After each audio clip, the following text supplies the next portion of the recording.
Hey Martin, I'm planning to do some vlogging and video with the Sony ZV-E10. I'm new to the camera and to video. What are the right settings for someone who doesn't have time to fiddle around? Well, I'm also fairly new to the ZV-E10, but it's similar to other Sony models, so here's what I've tried, learned, and can recommend. Now, I'll keep this as simple as I can, and you can be on your way in about 10 minutes. But let me know if you'd like me to post a second video with advanced tips and hacks, like using log, HLG, or recording on an external recorder. Now, start by making sure your SD card is up to the task. It should say SDXC. A 64 gigabyte card will record over 80 minutes using the highest settings. The new V30 designation is best, but as long as the writing speed is at least 95 megabytes, you're fine. You set up screen 4 and format before you start, after you back up any files on the card. File settings, file name format, can add the date to the file name, a feature I find useful. And you should check Sony's website for updated firmware. This is version 1.0. Now, I'm starting with the camera at the default settings. And there are options to reset the settings or to initialize your camera. Then press the mode key on top until the top left corner displays the movie camera icon. On tab 2 screen 1, set shoot mode, scroll down to manual, which allows us to control the aperture and the shutter. For standard quality vlogging, set file format to XAVC HD and the record setting to 30p50. That provides good quality for YouTube or other social media. It's what I've used for this video. For higher quality, use XAVC 4K and 30p100. On screen 3, leave video steady shot at active unless you're using a tripod, as I am, then off. On screen 4, set movie with shutter to on. That will stop the camera from triggering this annoying alert when you hit the shutter key instead of the video record key. If you'll be shooting outside, use setup screen 1 to set the monitor brightness to sunny weather. Press the Fun key and check that the ISO is auto. That automates the exposure. Then set the white balance to anything but auto and appropriate to your scene.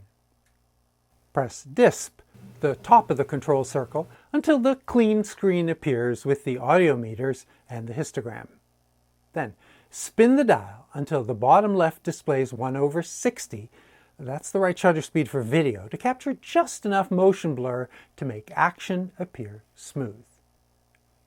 Using the top dial, set the aperture so that it's appropriate for the scene. A smaller f number like f4 will defocus the background. A larger one keeps more of the scene in focus.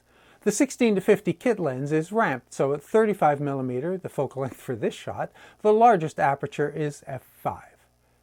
The histogram display reappears when you press OK. And for a proper exposure, the display should be centered. The ISO may flash, indicating that there's either too much or too little light. On a sunny day, the f number may be larger than you want.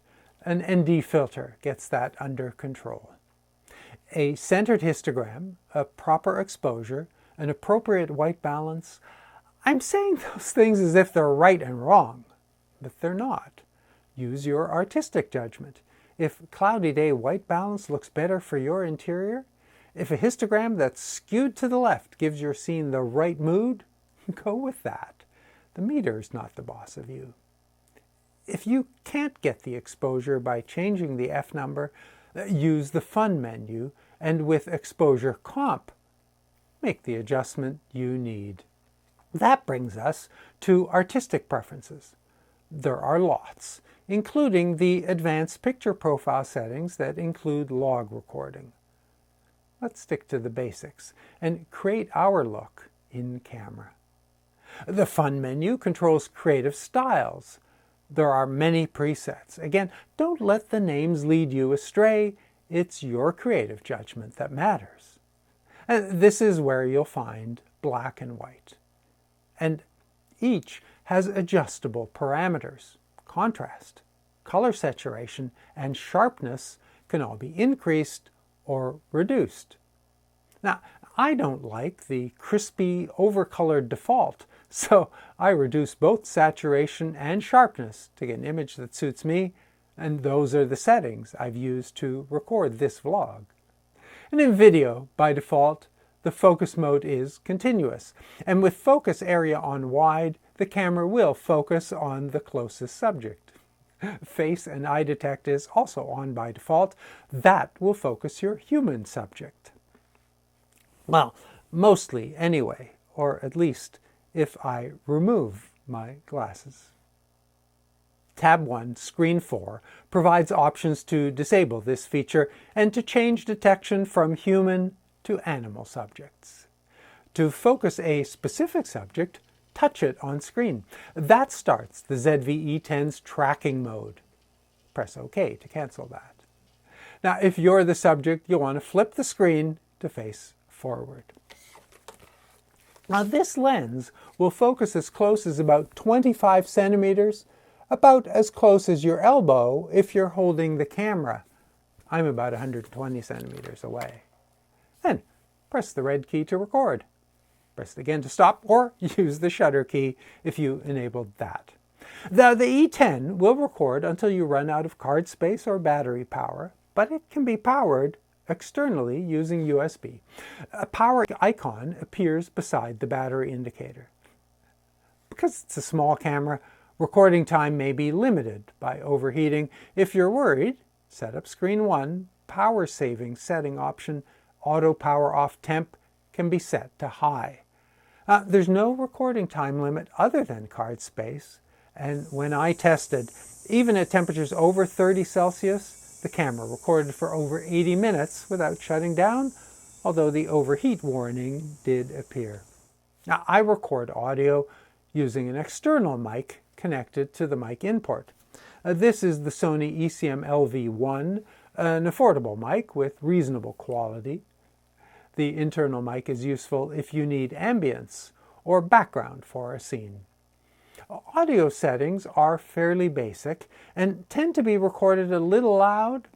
I find 12 to be the right setting for an external mic. Now, on tab 1, screen 3, use camera set memory to save those settings. Recall them on tab 2, screen 1, shoot mode recall, camera set 1. That makes it easy to return to them. And I will note that for this video, I did include a few advanced settings. I captured a custom white balance and set the ISO manually to 1000 for this lighting. Those are the basics. I hope your shoot goes well. Let me know if I should produce a second video with the advanced tips.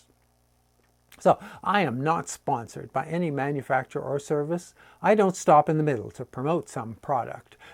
Nor do I allow YouTube to interrupt my videos with mid-roll ads. I am sponsored by you, viewers and subscribers who've decided to become members. If membership is for you, please use the join button below. But subscribers need not worry. No content will be behind a paywall. And I do read and reply to all relevant and civil comments and questions. Thanks so much for watching. Stay safe. Next question.